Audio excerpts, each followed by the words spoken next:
This episode is sponsored by Wilkes Consulting, a locally owned firm with expertise in government relations and liquor license consulting. No one knows Northeast PA like our experts who were born and raised here. Because we are local, we provide a personal and professional relationship you won't find anywhere else. If you want to keep up with the latest COVID restrictions at your bar or restaurant or get in front of a state representative, then give us a call. We guarantee we will get you a fast and accurate answer. Call or text us today at 570-606-9206. That's 570-606-9206.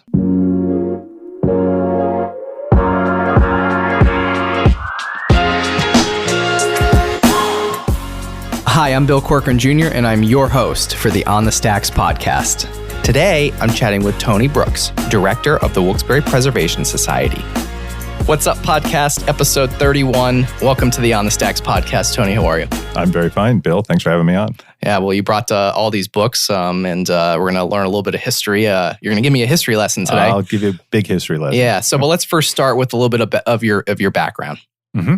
So I am originally from a little sliver of Hanover Township called Newtown. It's the 4 blocks when you leave Wilkes-Barré going up Hazel Avenue and you cross over into Hanover Township. It's called Newtown. Before you get to Ashley, if you blink, you miss it.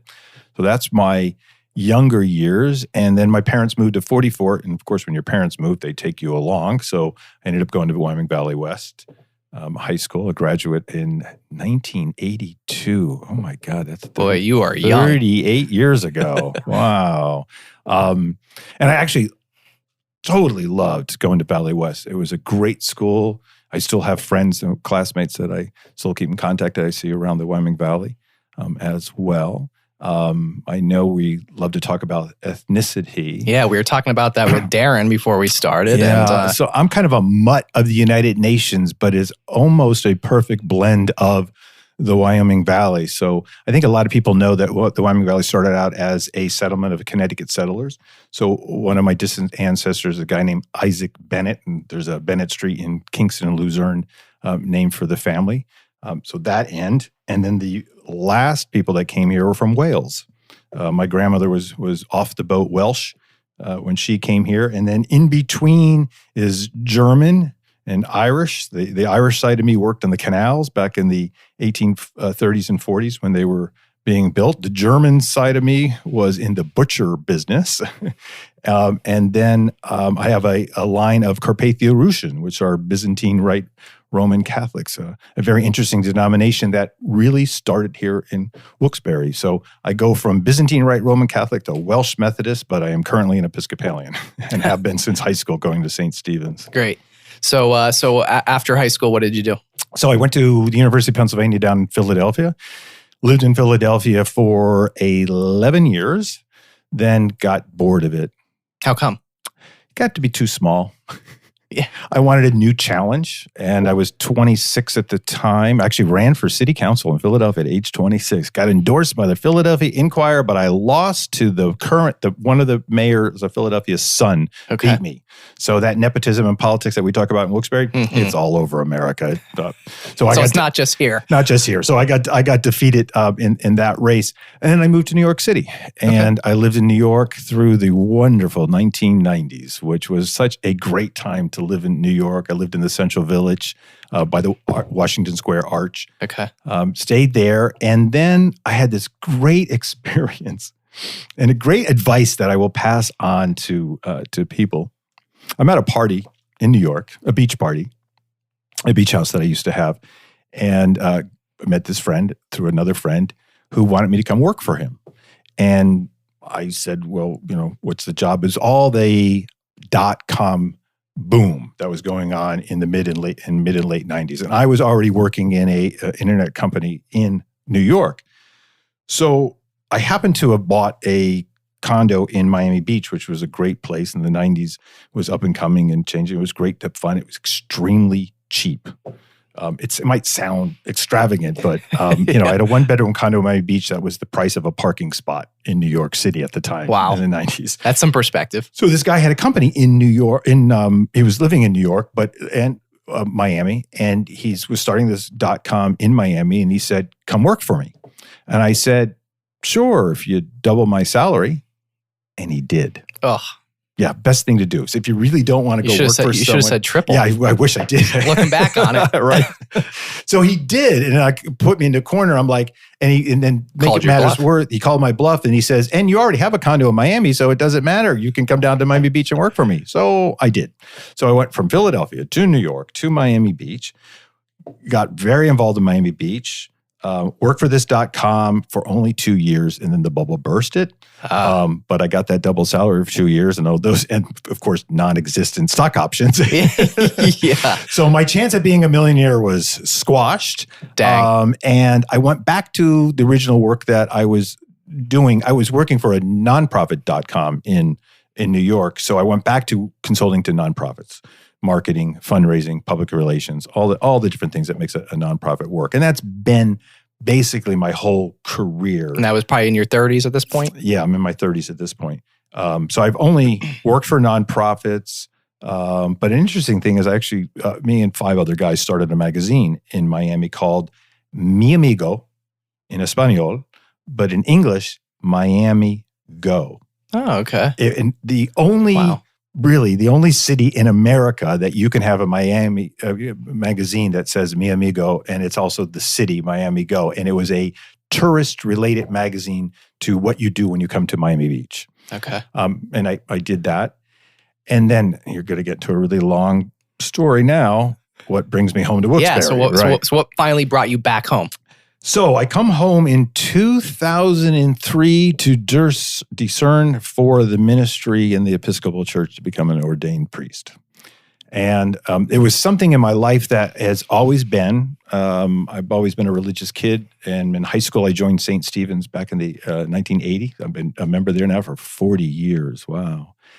So I came home. I always thought about this, thought about it, a nagging thing. I'm sure in a lot of people's lives, you have a sense of call to what you want to do, a passion, you're determining your passion in life, right? And I thought this would be it. And let me come home to my home church, to Wilkes-Barré, to do that. So I did. And it was a 2-year process to discern through it. You have to work with your bishop. It's a very complicated, long process where they poke and prod you to make sure you really want to do this, you want to do this, blah, blah, blah. And it's a great process because you discern what you want to do with your life. And it's something that everyone should do for their life. Have a really long process to think about what they truly feel they're called to do. In the middle of that process, I got a fantastic job at Leadership Wilkes-Barré, which reintroduced me to my own hometown after 21 years being away. Okay. And there really, it's what other better place to come home to and work. Right? And it was the year that Lori Nacito got hired for the very first time. So she hired me as the development director and a program called the Executive Management Program that I also ran. Well, through that job, you meet absolutely everybody in Wilkes-Barré in the Wyoming Valley, right? It's a fantastic program. And through the discernment process, I started to realize, I've always had this love of community building, priesthood, politics, community building, being involved with things, nonprofit work, priesthood, right? These things just keep going back in my head. And they're really not all that different. And through the discernment process, I decided, I really love Wilkes-Barré. And if I truly was called to be a priest, you go away to seminary and you never come home. You're going to go to some church wherever you get. They call it a gig in the priesthood. You'll get a gig that you're appointed by some bishop somewhere in some diocese. So I voluntarily said, this is right. This isn't for me, but Wilkes-Barré is for me. And I absolutely fell in love with my hometown. So through that process, you said you found your place. I found my place, right? And between that and Leadership Wilkes-Barré, then I get more involved in community, which then led me to my other passion in my life, which was history. I majored in history at the University of Pennsylvania, and now I work in the field. And very, very few people who major in history in college end up working in the field. Usually, you go off to be a teacher or go to law school. Yeah.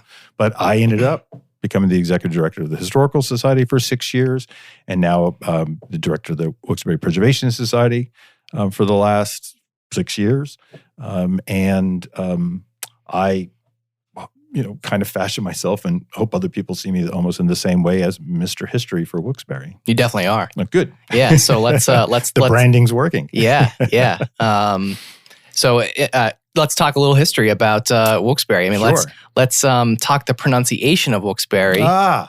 Great story. So what is the real way to pronounce it? So yes, I do. And there's a whole story behind it and many attempts of Wilkes-Barré business community and leaders to make sure people pronounce it the right way.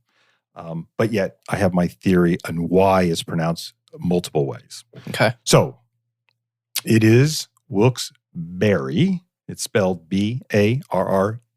So you get a berry. And the original way would be with an accent aigu on the E. So anyone who's familiar with French will know what an accent aigu is.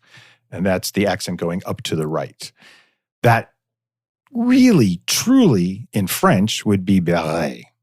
Now, we're English. Mm-hmm. We're not going to say Barré. That would be very pretentious for this American city to say Wilkes-Barré. Yeah, too sophisticated. But the anglicized version of it is Barry.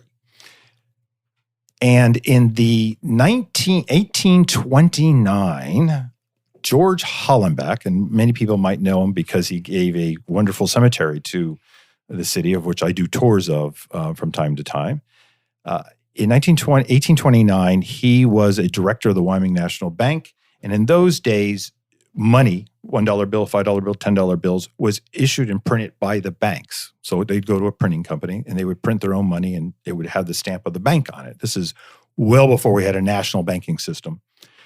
So I find in this book right here a little footnote how George Hollenbeck insisted when he went to a printer in Philadelphia to get this money printed and the bank checks printed, that the accent aigu be placed on the E of Wilkes-Barré for proper pronunciation.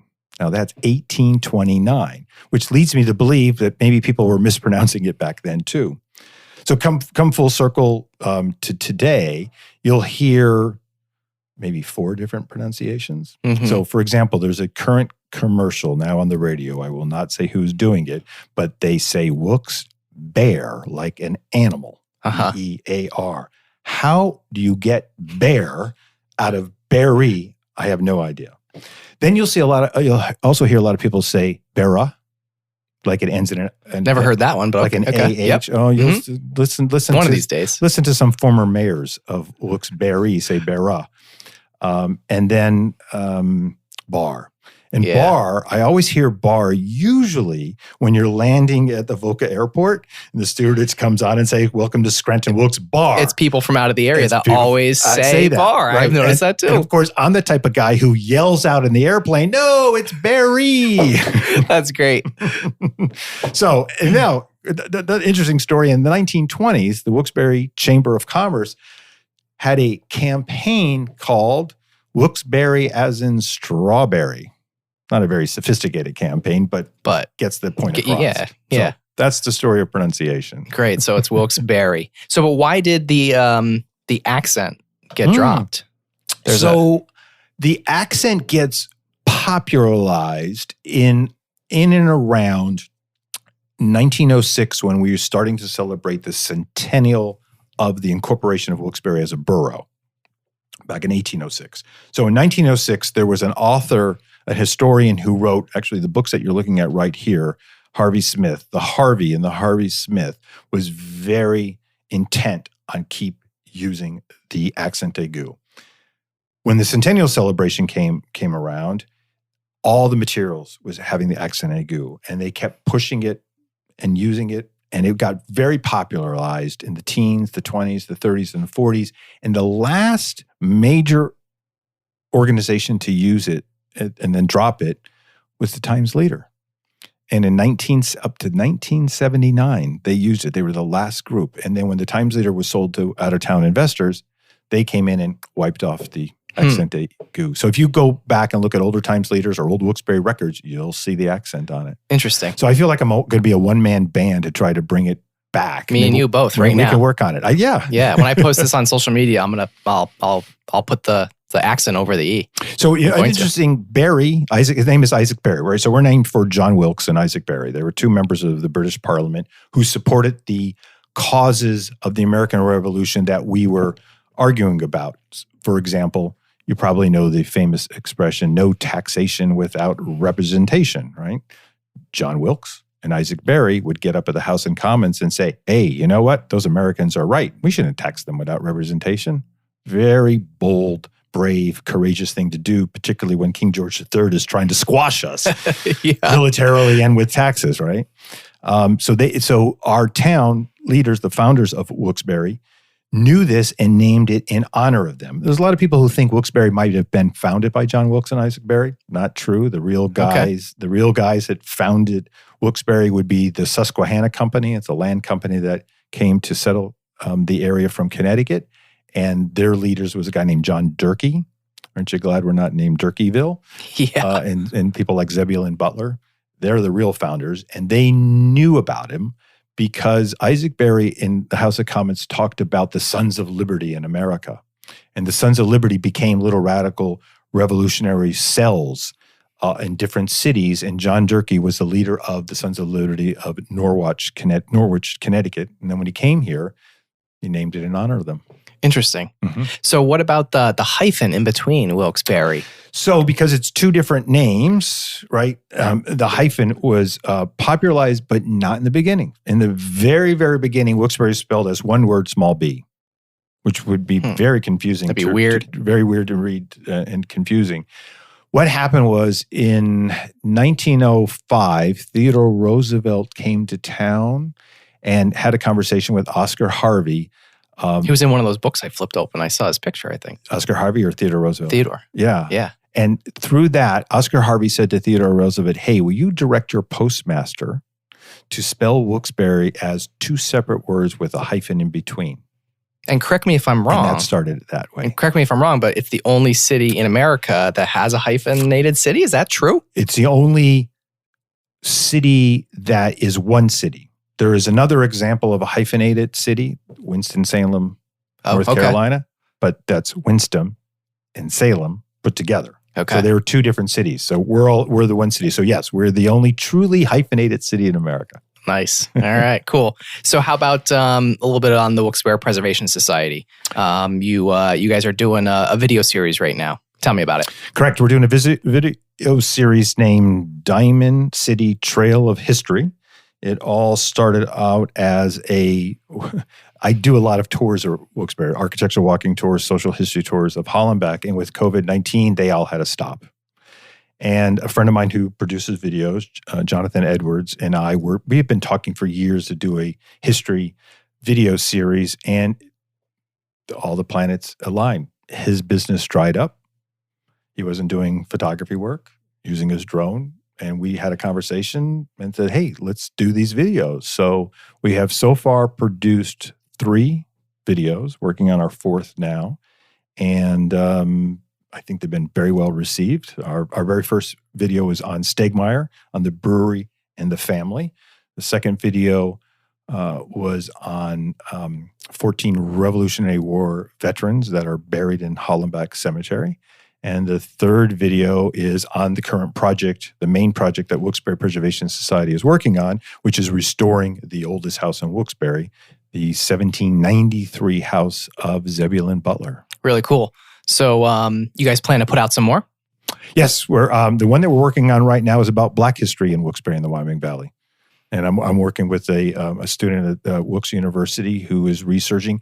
Well, Wilkes-Barré is very fortunate. We're one of the very few cities of our size to have a definitive Black history book written about the area. It was written by a friend of mine named Emerson Moss, who sadly passed away back in 2005.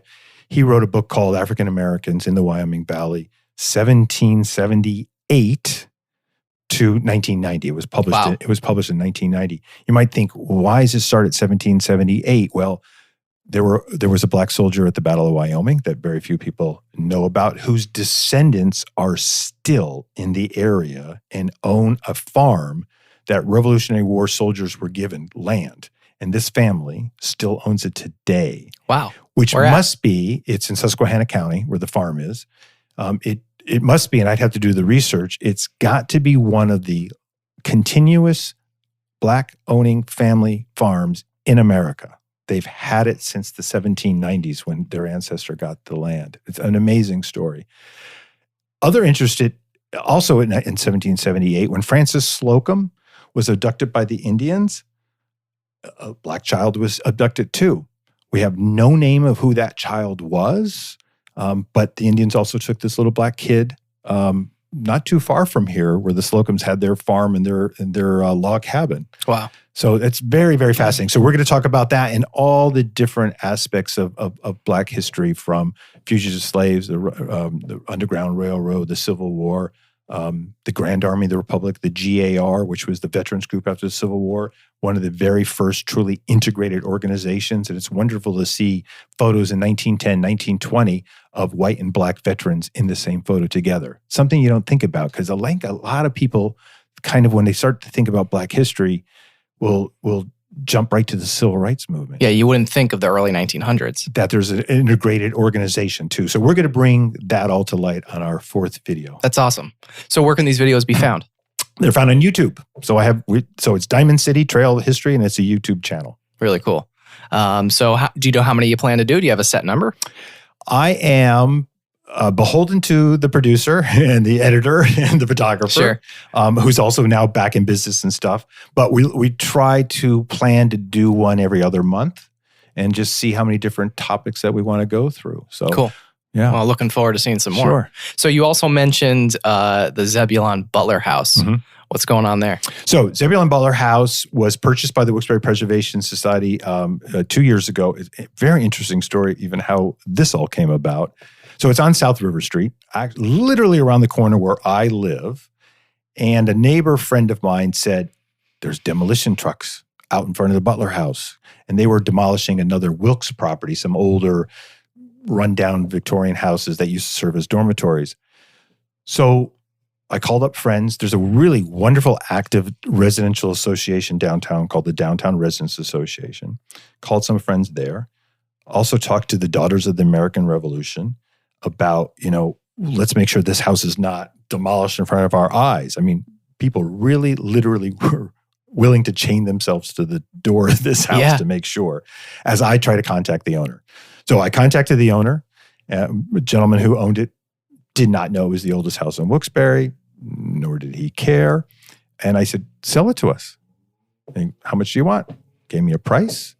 I went around the neighborhood for the weekend and raised the money right out of the neighborhood, and we paid cash for the house, all the back taxes, the closing costs, and now we own it. That's incredible. Free and clear of a mortgage. So it's great. It's totally incredible. Wow. Now, the big part stops. We painted it. We restored the outside. Luckily, in most houses, the roof is number one. Roof is totally perfect. Started to do some rewiring, new electrical, plumbing work. And the inside, we demolished the inside because it was really just leftover stuff from the 1972 flood, just horrible stuff.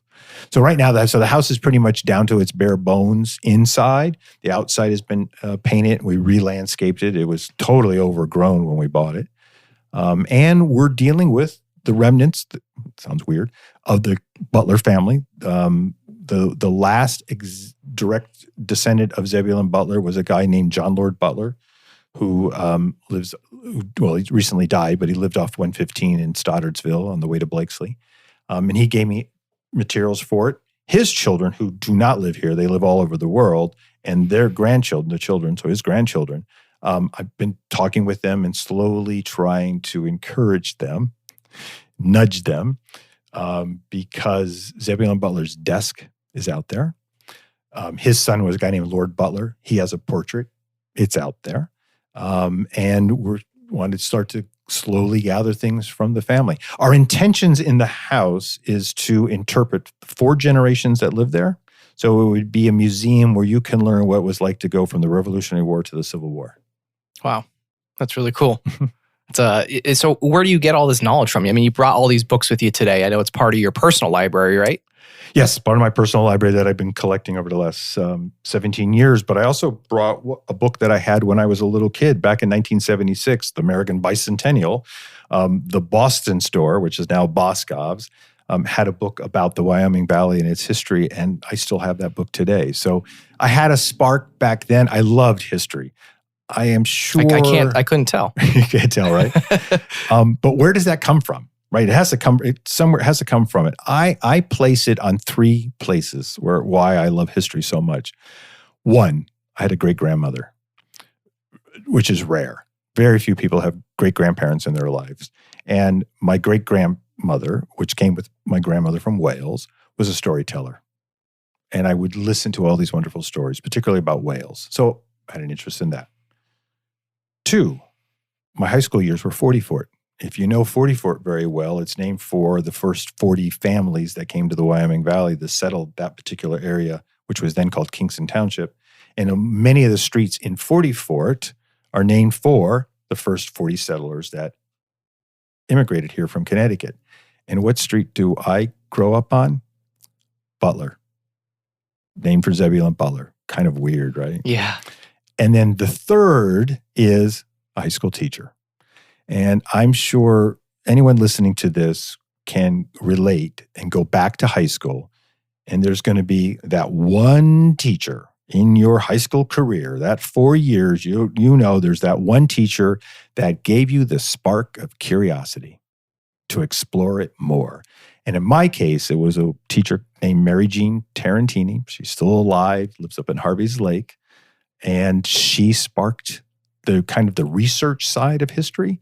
And back in 1980, there was a National History Day started. And she was always encouraging her students to apply, submit, go into this contest. And I did. And the first year, I won the school competition, then went to districts, won district competitions, then went to state and lost. Let's try again. In my junior, that was my sophomore year. My junior year in high school, I won the school, came first place in that, first place in districts.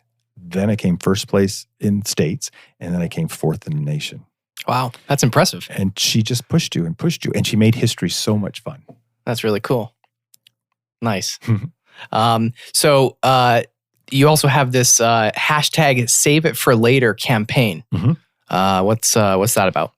So Wilkes-Barré is very fortunate to have a historic district called the River Street Historic District. It was founded and created back in the 1980s. And there are 215 buildings within this historic district. They have nominal protection.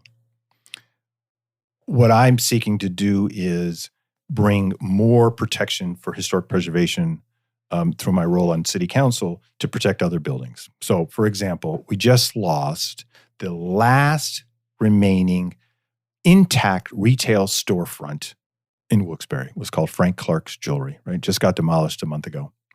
Absolutely sad that this unbelievable building got demolished. And I was working with the developer to try to see if we can save it and save it intact, reuse the facade into a new hotel that is being built at Northampton and Main Street. Well, didn't work out. And it came down. It angered so many people. And it was like a dagger in the heart, particularly of older people who know what Frank Clark's was. Frank Clark's Jewelry, for people who don't know it, was Wilkes-Barré's Tiffany. Right? Okay. It is the place to go. My great-grandfather bought the diamond for my great-grandmother there for the wedding. And there's lots of stories. It has for a certain subset of Wilkes-Barré, there was a huge emotional attachment. So when it came down, it was like that developer just stuck a dagger in the heart of a lot of people in Wilkes-Barré and the Wyoming Valley. And so the board of the Wilkes-Barré Preservation Society, members of the Downtown Residents Association, got really upset about this and like, we really need to save these things for later. And I mean, a good example right now is Hotel Sterling Annex, which is being preserved and restored right now. Yeah, they got scaffolding up right now, right? Absolutely. That building could have been demolished when Hotel Sterling was demolished a few years ago, right? Mm-hmm. So but it was saved for later. Another great example of that is Iron Temple. Wilkes-Barré Chamber of Commerce bought Iron Temple off of the Shriners who originally built it in 1907, and they saved it for later. Yeah, what's going on with IRM right now? Well, it's right now we just got a $600,000 contract with a roofing company to repair the roof. So great. It's in the process of being restored. Great. It could have been demolished 10 years ago, but no, it got buttoned up and saved for later. So what we're trying to say is, right now the train station, which is being restored as we speak, the developer there is going to restore it. Thank God that didn't got demolished. It got saved for later. So that's what we're trying to say is everything can get saved.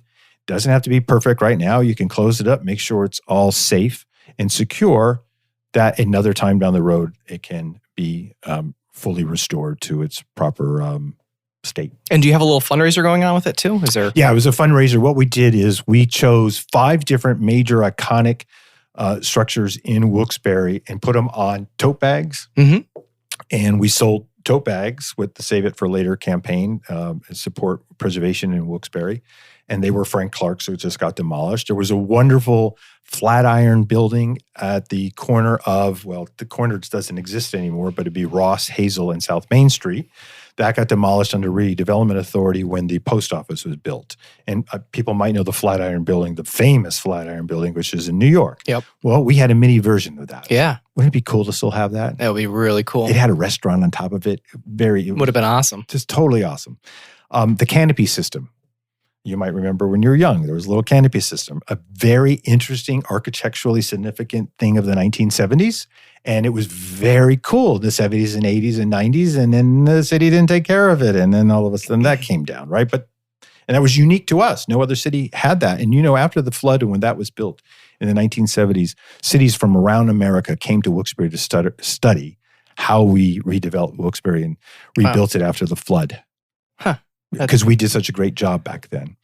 And in Hotel Sterling, everyone decries Hotel Sterling. Hotel Sterling and Frank Clark have a lot of similarities because there's a huge emotional attachment to it, right? So confirmations, weddings, Friendly Sons of St. Patrick, St. David's Society, all these different, annual chamber dinner, all those kind of things happened at Hotel Sterling, in addition to a wonderful Sunday brunch that people remember too, right? And that came down. So we decided to do buildings that came down to kind of remind people of what was here, to also say, we got to hold on to what we have. But I really, really want to stress that we do have 215 historic structures in the River Street Historic District that are currently protected. That's great. Mm-hmm. So are you still selling those bags? Are they still for sale? We have a few left. Yeah. Oh, okay. Yeah, we sold over 300. We did a campaign. One of our board members, Colin Hinchy, she came up with the idea and did the campaign that we sell them for just a 2-week period online on our website and through Facebook. And I think, I'm not absolutely sure of the numbers of the 300, but it seems to be that over 50% of them were sold by people who used to live here, and the other 40% was sold to people who still live in Wilkes-Barré. Gotcha. Yeah. So, kind of changing gears a little bit here, Sure. but Thanksgiving is somewhat around the corner, and every year I see a post on Facebook about inviting anyone into your house. So, what is that? What is that all about, and why do you do it? So that comes from the religious side of me. So I go to St. Stephen's Episcopal Church that has a lot of ministries to the homeless, to people who need health care, dental care, who need food. We have food pantry and a clothing closet to clothe people. It comes out of that, to being open to hospitality, and it is something I've been doing now for 7 or 8 years now. Yeah, how did it start?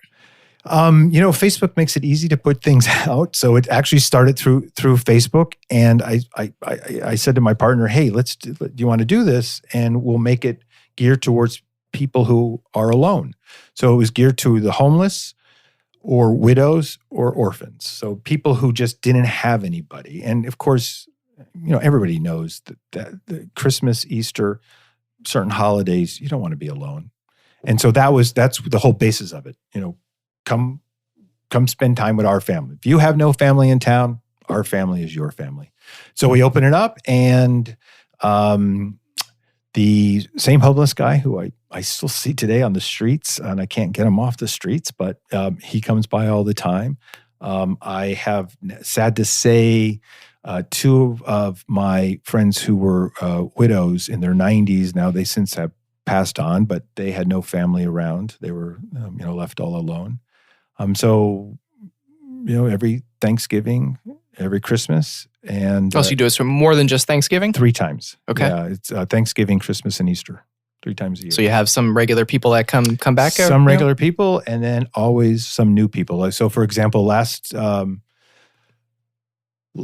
year, somebody called me up and said the newspaper did a story on it, but that was like 2 years ago, and he called and said, "Hey, I saw some story years ago. Do you still do it?" I said, "I do. Come by." And he did. He just said, just so happened that his wife died that year, and he was very sad and down about it. Wow. Well, that's really cool. A really cool thing you do. Yeah, and it is. Anybody could do it. It's very easy to do. Sure. Yeah, especially like you said, you put something on Facebook, and there's people out there that need it. Absolutely. So awesome. That's really cool you do that. Thank you. So circling back to kind of the beginning, you moved back here to the NEPA area. What is your favorite thing about NEPA? So my partner and I bought an historic house. So I love historic houses, and I love living right down smack middle of a little city. So I think Wilkes-Barré is just the perfect size city. We have everything we want, right? We go from orchestra to sports teams to any kind of shopping that you want, and restaurants. I think there's a great nightlife that we have, and great organizations that bring people together. So I absolutely love that. At the same time, I love the fact that within 20, 25 minutes, you're in the middle of the woods. Where you just were not long ago, right? Where I was. And I love that. And you think about, so where I go in the middle of the woods in Stoddartsville, everyone else around there isn't from here. They're from New York. They're from Philadelphia. And what do they have to do? They got to get stuck in traffic on the turnpike to go all the way back home. And I just come down 115. And my only problem is to get maybe behind a truck, and it slows you down for 5 minutes. Yeah. So the fastest I made it is in 20. Yeah. So don't tell the Bear Creek police. I won't. We'll tell them not to listen to this. So just this area and the community is kind of your reason why you like it so much. It's the people. I mean, I have the greatest friends, and the people that are involved in the community. And I think this is very interesting. The people who are really active, right? If you're on the board of the library, North Branch Land Trust, you're active, say, in your church, the soup kitchen, residents associations, all those kind of different things. There's a whole circle of people that are awesome. I mean, the people who work at the Chamber of Commerce, who do those dinners and the Epic things and the Athenia Award women, all those things, they're wonderful people, and you get to know them over and over time and see them over and over and over at events. You form a really deep bond with these people, and you build a great community. So throughout your career here in the area, what do you think? What would you say has been like your greatest success? Well, saving the oldest house in Wilkes-Barré is definitely a big success. Being the impetus to save Iron Temple, we put Wilkes-Barré Preservation Society had an open meeting to save Iron Temple. 30-some people showed up, and from that, and if anyone who knows about leadership Wilkes-Barré or just leadership in general, when you have a bunch of people to come together, somebody in that group is going to raise their hand and say, "Yeah, I'll be involved with this." And a whole leadership team came out of that group, and we created a separate board called the Iron Temple Restoration Project, and they're on Facebook and the same name for a website. So they are two of my most proud things that I have done. I guess when it comes to city council stuff, non-discrimination ordinance, bringing that to the forefront and having a 5-0 anonymous vote for non-discrimination. And what specifically? In Wilkes-Barré for LGBT community. And what's interesting about that, and why that is so successful, my mother got very, very, very active in the gay community and created an organization called PFLAG. She founded PFLAG, which stands for Parents and Friends of Lesbian Gays. A lot of times when people come out of the closet, the family, the mom and dad, feel like, "Oh my gosh, who do I talk to? My kid just came out. What do I do?" Well, it's a social support group for parents. Okay. And my mother organized that. And in the process of that, her and other of her friends and allies back in 1994 tried to get a non-discrimination bill passed in Wilkes-Barré City Council.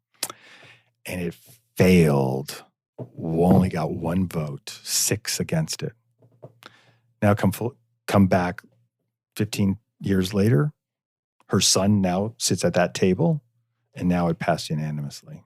So that's to me, it's a great accomplishment. But I can't take all the credit. I have to give credit to the entire members of City Council for supporting it as well. Yeah, that's really cool. And yeah, I'm sure it's personally for you, that's a great accomplishment.